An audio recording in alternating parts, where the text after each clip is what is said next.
like us to poke around a little bit in what is, I think, the residual of what used to be an enormous lack of self-esteem, of self or adoration, and is now really small, but still there. And I just feel that it's getting in the way. I mean, it's like historical, but I know that I've seen it diminish. I've seen myself coming from a place of real adoration for myself and feeling that and knowing that and being connected to Source. But there's a place where I get stuck. It's like when you started out this morning, you were talking about going for a walk, putting myself first, and that's what I don't seem to be able to take care of some of the things about myself physically. You know, I mean, I'm so strong and I'm so healthy and I'm so joyous most of the time.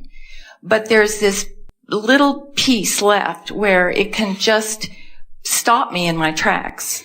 We do want you to put yourself first in the sense that your only perspective is through the eyes of self. And so as you find thoughts that feel good to self, now you're connected to your source, and now you have plenty of resources that you can flood to whatever is your object of attention. But we see a lot of people who are joyously helping others, and it seems overtly putting others first, and in doing so, they are having great satisfaction and joy in the process of it.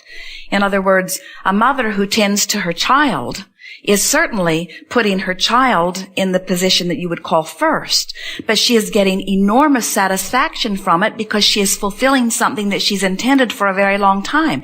So there's no discord in that. The discord comes in doing something for someone and resenting doing it. In other words, you are putting yourself first when you are serving others and joyful in the serving. The discord comes when you are feeling that your resources are limited and there's not enough of you to go around, and so you are doing it out of obligation rather than out of wanting to do it. So let's call it allowing and resisting rather than doing for others or doing for myself. Allowing or resisting. So I can do for myself and allow the energy to flow, or I can allow the energy to flow. Or I can do for myself and not allow the energy to flow, or I can do for others and not allow the energy to flow. But it's not the action, it's not the function of what I'm doing, it's the function of how I'm feeling while I'm doing it, you see. So, as we've been talking about these different emotional set points, we can feel, as you said in your very clear words, that you have come a long way. In other words, you can feel that you have been coming more and more into self-appreciation, especially recently, but over time. It's something that everyone is born doing, and then many of you lose as you're trying to find your relationship to everyone else around you, and then most eventually come back around to it. In other words, you always do when you make your transition. Sometimes you see very little ones selfish enough to kick up a ruckus in order to make sure they get what they want, and very old ones selfish enough to kick up a ruckus to make sure that they get what they want. But in neither of those cases is there alignment in the way we mean it. In other words, we don't want you to think that you have to kick up a ruckus in order to demand something from someone else. We want you to understand that the entire universe is ready to comply with you. You just have to find the balance that lets the universe comply. And so the way you selfishly put yourself back in the place that you allow well-being to flow to you in the way you deserve and in the way that is absolutely normal is just through trial and error. In other words, you throw some fits and see where it gets you. And you soften and appreciate and see where that gets you. In other words, it truly is person by person, subject by subject, just feeling your way until you feel it click into place. It really is that.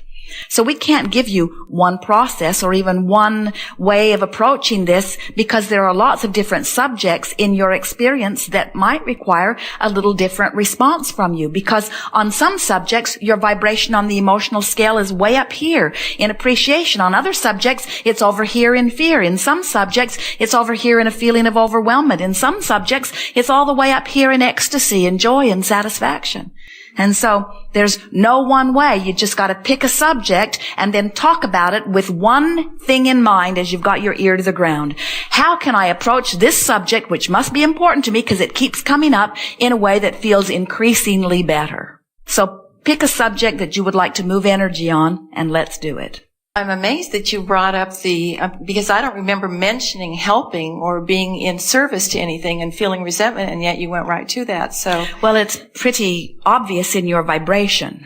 Then I'll do that. I have a 92-year-old mother that lived with me for 14 years, and I finally became healthy enough that I was willing to put her in an assisted living facility and let that go. And I'm still in the process of going out and seeing her on a regular basis once a week, whereas my brother doesn't deal with her at all. And I've managed to get over any resentment that I did feel about his. Yes, we don't feel resentment from you about her or about him, but we do feel guilt. Are we getting it from somewhere else? In other words, talk to us about that just a little bit.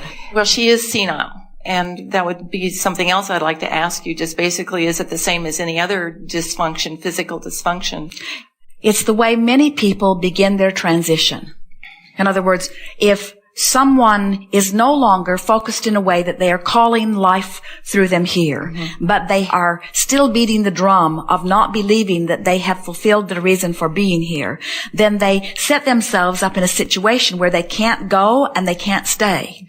And so the kind source energy begins a gentle withdrawal of focus that then makes it easy for the scales to tip. I thought that was right. Yes.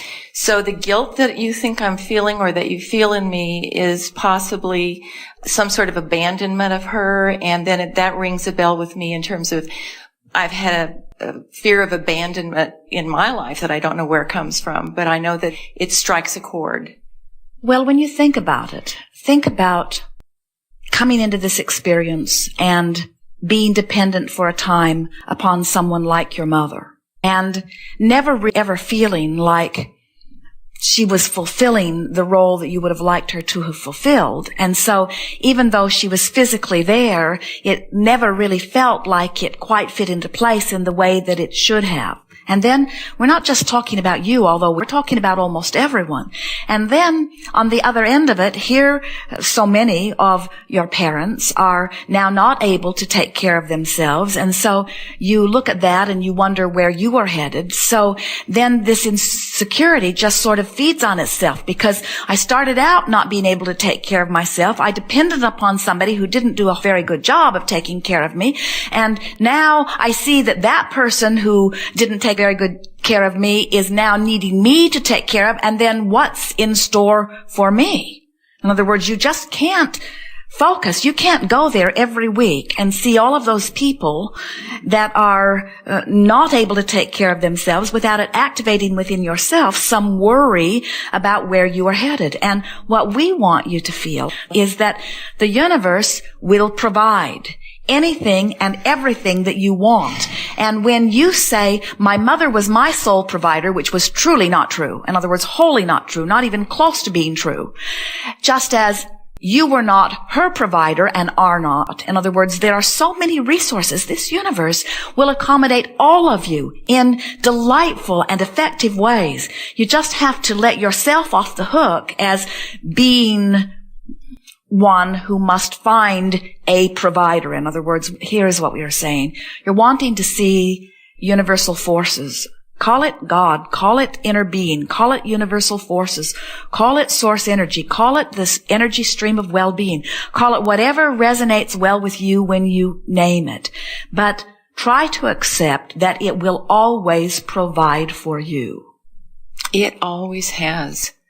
Unbelievably. Well, that's good. That's a good vibrational place. Now, if it always provides for you, does it always provide for everyone else? If they allow it. And if they don't allow it, can you fill that void? No, I cannot.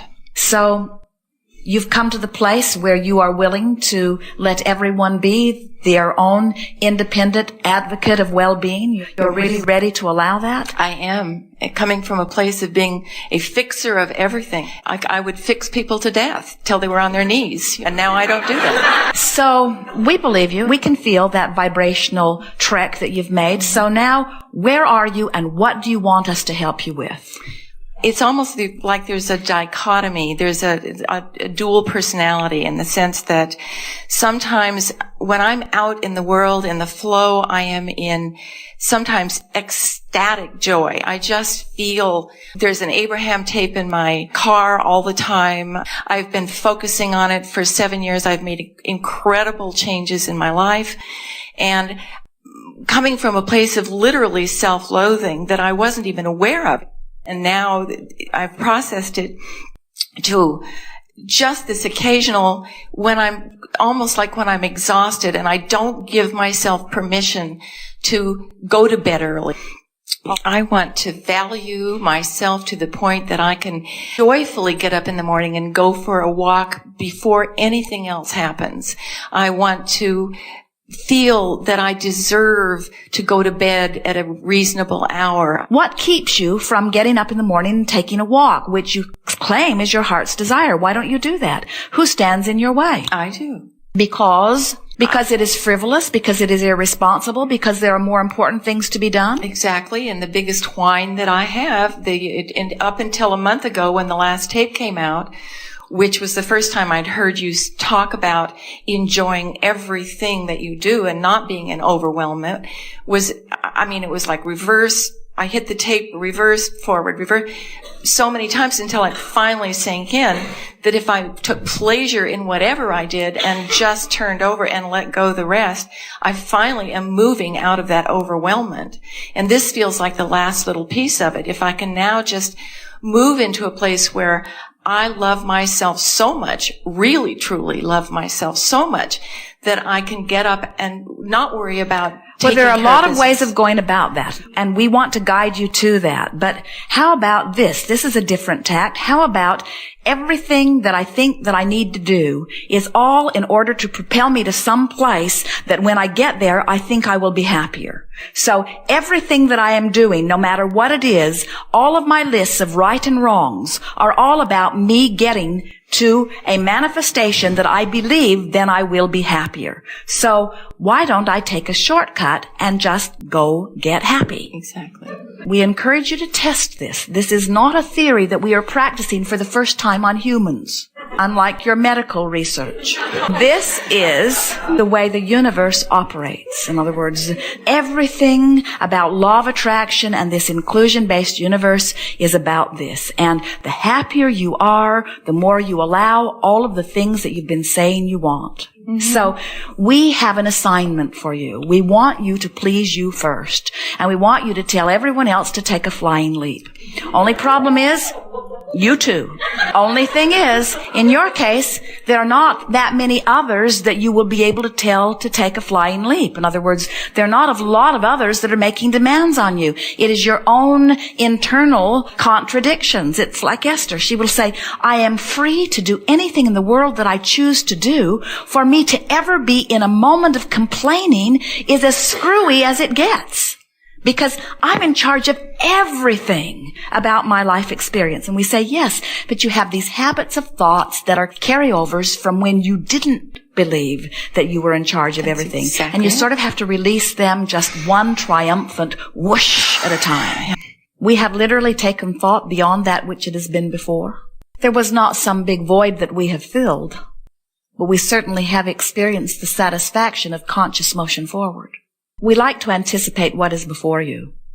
It's fun for us to contemplate your desires and to anticipate the fulfilling of them. It is our wish that you could ease up, be less demanding of yourself, work on that worthy thing, write lists of things that you adore about yourself and others, and practice the art of appreciation. And in doing so, you will put yourself more consistently in vibrational alignment with the well-being that it is our promise to you is being held, not from you, but for you.